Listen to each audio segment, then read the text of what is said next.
Sir, இப்போ எடப்பாடி பழனிசாமியோடு சேர்ந்து நீங்கள் பிரச்சாரம் மேற்கொள்ள வாய்ப்பு இருக்குது, ஒன்றாக இணைந்து பார்த்தீங்களா? உடனே நீங்கள் எனக்கு எவ்வளோ விடமா தெரிஞ்சவர் நீங்கள் உடனே இதை டைவர்ட் பண்ண போகிறீங்க பாருங்க. அன்றைக்கே சொல்லிட்டேன், நானும் அண்ணனும் தேவைன்னா நீங்கள் முதல் நாள் உலக சந்திப்பில் நாங்கள் எல்லாம் அரசையெல்லாம் மறந்துட்டோம். எங்களுக்குள்ள ஒரு குடும்பம் எப்படி நம்ம வீடுகளில் குடும்பத்தில் இங்கே வந்துருக்கீங்க, எந்த குடும்பத்திலையும் பங்காளி சண்டையோ மாமச்ச சண்டையோ இல்லாத குடும்பத்திலே இருக்க முடியாது.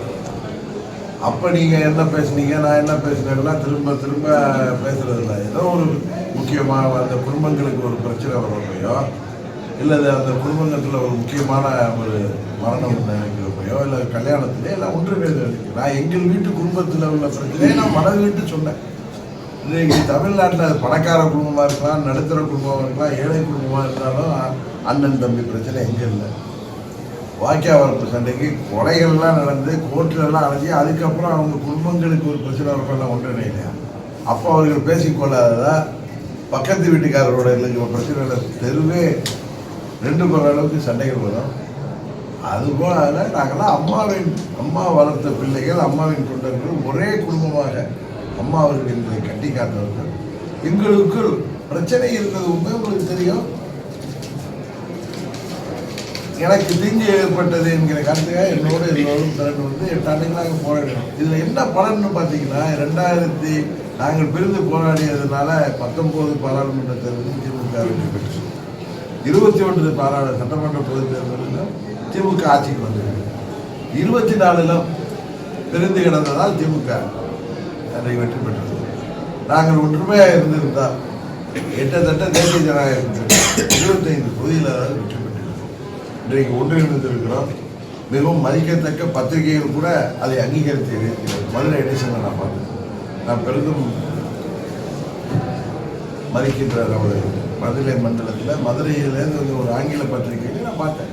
அவர்கள் நமக்கு ஆதரவானவர்கள் அல்ல, என்டிஏ கூட்டணிக்கு ஆதரவானவர்கள் அல்ல. இருந்தாலும் இன்றைக்கு இங்கே பிஜேபியை சொல்லி பூச்சாண்டி காட்டுகிறார். சிறுபான்மை மக்களை பாதுகாவதற்கு ஏமாற்று அவர்கள் எத்தனையோ இஸ்லாமிய சகோதரர்கள் சிறையில் வாழ்வதில் தேர்தல் வாக்கு சொன்னவர்கள் அவர்கள் சிறுபான்மையினருக்கும் வேண்டியவர்கள் அல்ல, பெரும்பான்மையினருக்கும் வேண்டியவர்கள் அல்ல. அவங்க குடும்பத்துக்கு மாத்திரம் அவங்க குடும்பத்தில் எல்லாரும் முருகனை எவ்வளவு ஊழல் சுமை இருக்குன்னு எல்லாருக்கும் தெரியும். அதை விட்டு அவர்கள் மாற்றட்டிக்கிறார்கள். கண்ணாடி மாளிகையில் இருந்து கல்லை இருக்கிறார்கள்.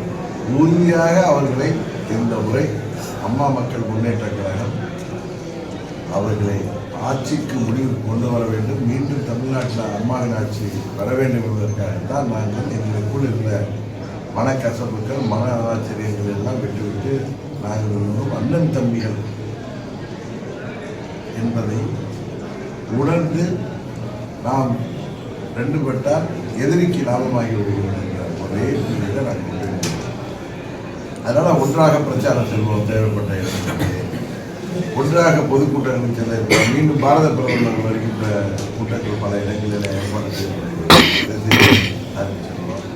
எங்கெல்லாம் தேவை இருக்கிறதோ நீங்கள் விரும்புகிறீர்களோ அங்கெல்லாம் போதுமானதை நாங்கள் ஒன்றாகவே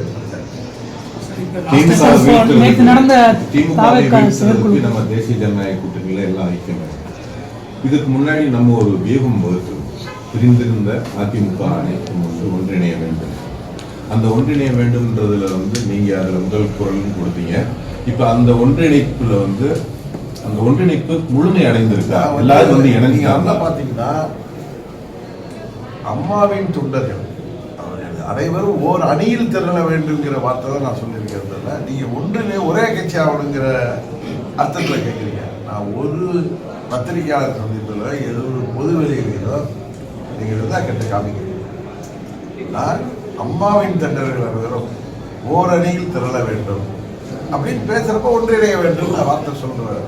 என்னுடைய ஸ்டார்டிங் பார்த்தீங்கன்னா ஓர் அணியில் இணைய வேண்டும், ஒரு குறையின் கீழ் நாங்கள் பயணிக்க வேண்டும்.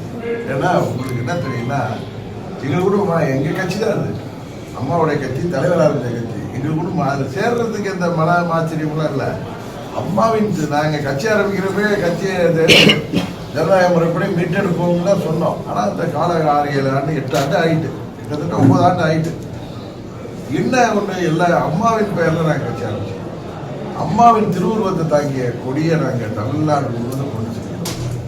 அந்த கொடியையும் அந்த பெயரையும் அம்மாவின் பெயரையும் விட்டுவிட்டு செல்வதற்கு எங்களுக்கு மனம். அதனால நாங்கள் அண்ணன் தம்பிகளாக இப்ப ஒரே கூட்டு குடும்பமா இருக்கிறப்ப மனஸ்தாபம் ஏற்பட்டு தனியாக போய் ஒரு வீடு கட்டிடுறோம். அதனால திரும்பி அந்த வீட்டில் தான் போய் இருக்கணும் அப்படிங்கிற அவசியம் இல்லை. 2 பேருமே பக்கத்தில் தான் வீடு கட்டியிருக்கோம். பரஸ்பரம் அன்போடு பிரச்சனை வரும்போது ஒன்றாகவும் சந்தோஷத்தில் எல்லோரும் ஒன்றிணைந்து பங்கேற்கிறோம். அதனால ஒன்றிணைங்கிற இடத்தை நோக்கி நான் சொல்லிட்டேன். ஒரு உரையில் 2 கத்திகள்லாம் இருக்க வேணாம்.